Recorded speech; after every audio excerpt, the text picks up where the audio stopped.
We stopped some time at one of the plantations, to rest ourselves and refresh the horses. We had a chatty conversation with several gentlemen present, but there was one person, a middle-aged man, with an absent look in his face, who simply glanced up, gave us good day and lapsed again into the meditations which our coming had interrupted. The planters whispered us not to mind him, crazy. They said he was in the islands for his health, was a preacher, his home, Michigan. They said that if he woke up presently and fell to talking about a correspondence which he had some time held with Mr. Greeley about a trifle of some kind, we must humor him and listen with interest, and we must humor his fancy that this correspondence was the talk of the world. 505.jpg, 46K. It was easy to see that he was a gentle creature and that his madness had nothing vicious in it. He looked pale, and a little worn, as if with perplexing thought and anxiety of mind. He sat a long time, looking at the floor, and at intervals muttering to himself and nodding his head acquiescingly or shaking it in mild protest. He was lost in his thought, or in his memories. We continued our talk with the planters, branching from subject to subject. But at last the word circumstance, casually dropped, in the course of conversation, attracted his attention and brought an eager look into his countenance. He faced about in his chair and said, "Circumstance? What circumstance? Ah, I know too well. So you have heard of it too?" With a sigh. "Well, no matter, all the world has heard of it." All the world. The whole world. It is a large world, too, for a thing to travel so far in, now isn't it? Yes, the Greeley correspondence with Erickson has created the saddest and bitterest controversy on both sides of the ocean, and still they keep it up. It makes us famous, but at what a sorrowful sacrifice! I was so sorry when I heard that it had caused that bloody and distressful war over there in Italy. It was little comfort to me, after so much bloodshed, to know that the victors sided with me, and the vanquished with Greeley. It is little comfort to know that Horace Greeley is responsible for the Battle of Zadova, and not me. Queen Victoria wrote me that she felt just as I did about it. She said that as much as she was opposed to Greeley in the spirit he showed in the correspondence with me, she would not have had Zadova happen for hundreds of dollars. I can show you her letter, if you would like to see it. But gentlemen, much as you may think you know about that unhappy correspondence, you cannot know the straight of it till you hear it from my lips.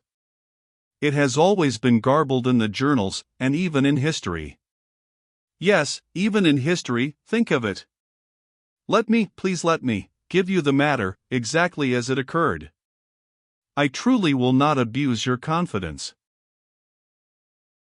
Then he leaned forward, all interest, all earnestness, and told his story, and told it appealingly, too, and yet in the simplest and most unpretentious way, indeed, in such a way as to suggest to one, all the time, that this was a faithful, honorable witness, giving evidence in the sacred interest of justice, and under oath.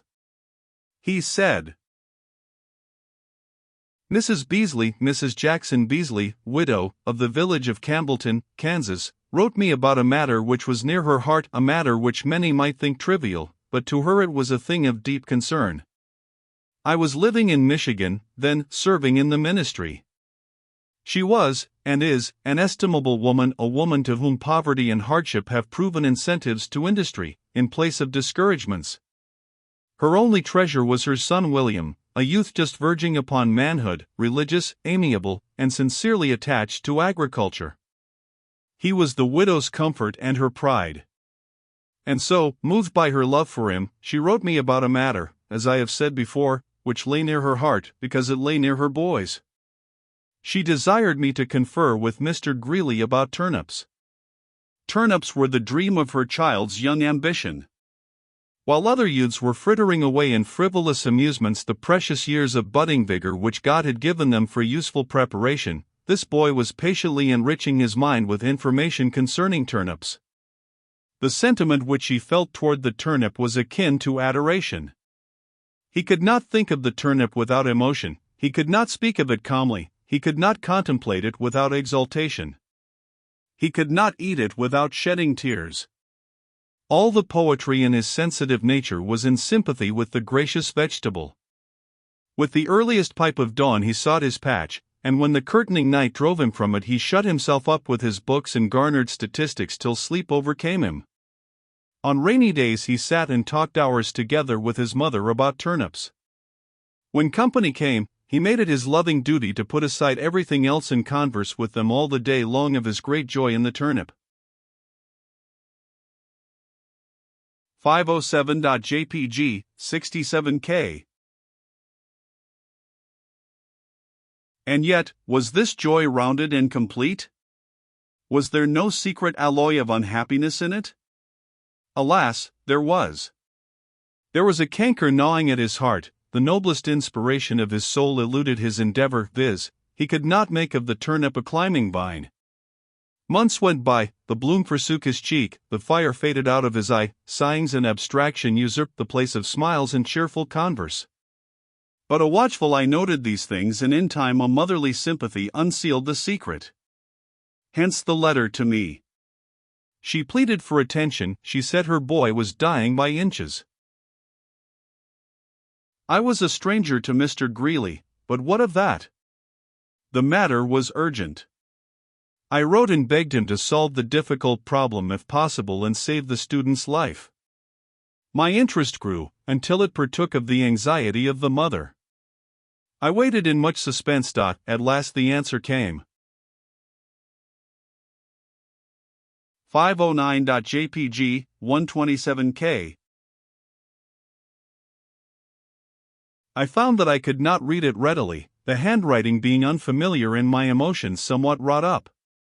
It seemed to refer in part to the boy's case, but chiefly to other and irrelevant matters such as paving stones, electricity, oysters, and something which I took to be absolution or agrarianism. I could not be certain which. Still, these appeared to be simply casual mentions, nothing more, friendly in spirit, without doubt, but lacking the connection or coherence necessary to make them useful. I judged that my understanding was affected by my feelings, and so laid the letter away till morning.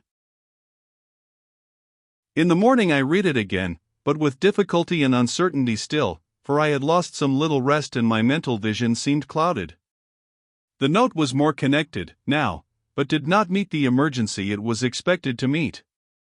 It was too discursive. It appeared to read as follows, though I was not certain of some of the words. Polygamy dissembles majesty, extracts redeem polarity, causes hither to exist. Ovations pursue wisdom, or warts inherit and condemn. Boston, botany, cakes, Folony undertakes, but who shall allay? We fear not. YRXWLY, Hevis village. But there did not seem to be a word about turnips. There seemed to be no suggestion as to how they might be made to grow like vines. There was not even a reference to the Beasleys. I slept upon the matter. I ate no supper, neither any breakfast next morning. So I resumed my work with a brain refreshed, and was very hopeful. Now the letter took a different aspect, all save the signature, which latter I judged to be only a harmless affectation of Hebrew. The epistle was necessarily from Mr. Greeley, for it bore the printed heading of the Tribune, and I had written to no one else there. The letter, I say, had taken a different aspect, but still its language was eccentric and avoided the issue. It now appeared to say: Bolivia extemporizes mackerel, Borax esteems polygamy, sausages wither in the East. Creation Purdue is done, for woes inherent one can damn. Buttons, corks, geology underrates, but we shall allay. My beer's out. YRXWLY, Hevis village. I was evidently overworked. My comprehension was impaired. Therefore I gave 2 days to recreation, and then returned to my task greatly refreshed. The letter now took this form. Poultices do sometimes choke swine, tulips reduce posterity, causes leather to resist. Our notions empower wisdom, her let's afford while we can. Butter but any cakes, fill any undertaker, will wean him from his filly. We feel hot. YRXWLY, Hevasa village. I was still not satisfied. These generalities did not meet the question. They were crisp and vigorous, and delivered with a confidence that almost compelled conviction, but at such a time as this, with a human life at stake, they seemed inappropriate, worldly, and in bad taste.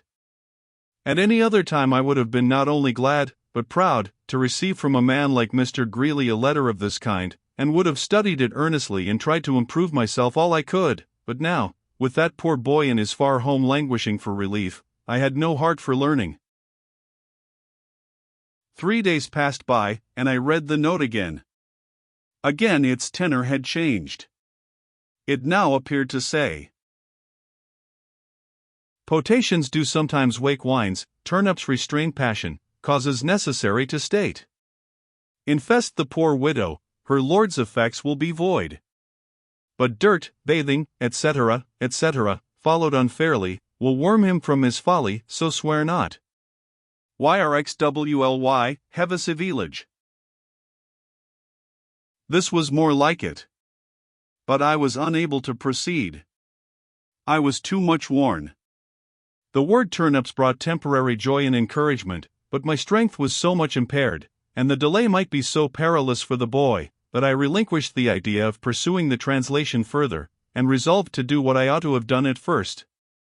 I sat down and wrote Mr. Greeley as follows. Dear Sir, I fear I do not entirely comprehend your kind note. It cannot be possible, sir, that turnips restrain passion, at least the study or contemplation of turnips cannot, for it is this very employment that has scorched our poor friend's mind and sapped his bodily strength. But if they do restrain it, will you bear with us a little further and explain how they should be prepared? I observe that you say causes necessary to state, but you have omitted to state them.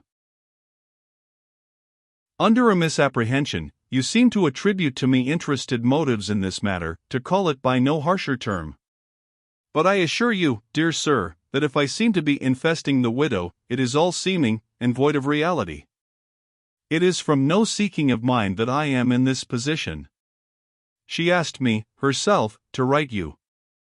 I never have infested her, indeed I scarcely know her. I do not infest anybody.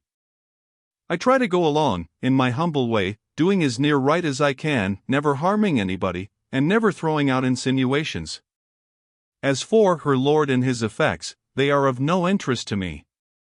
I trust one have effects enough of my own, shall endeavor to get along with them, at any rate, and not go mousing around to get hold of somebody's that are void. But do you not see, this woman is a widow, she has no lord.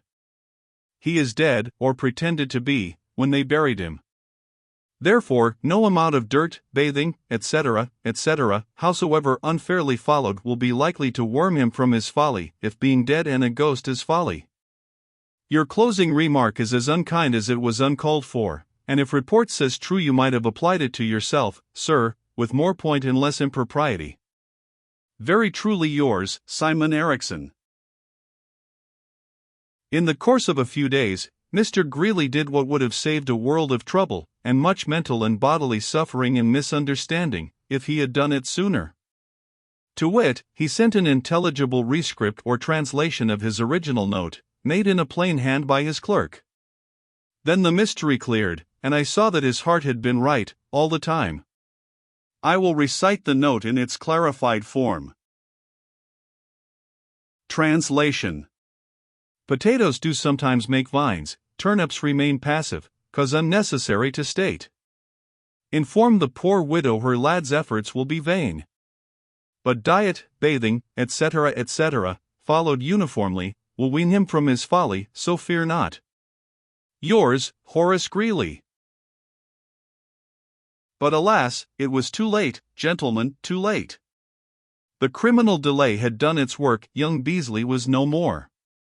His spirit had taken its flight to a land where all anxieties shall be charmed away, all desires gratified, all ambitions realized. Poor lad, they laid him to his rest with a turnip in each hand. So ended Erickson, and lapsed again into nodding, mumbling, and abstraction. The company broke up, and left him so. But they did not say what drove him crazy. In the momentary confusion, I forgot to ask,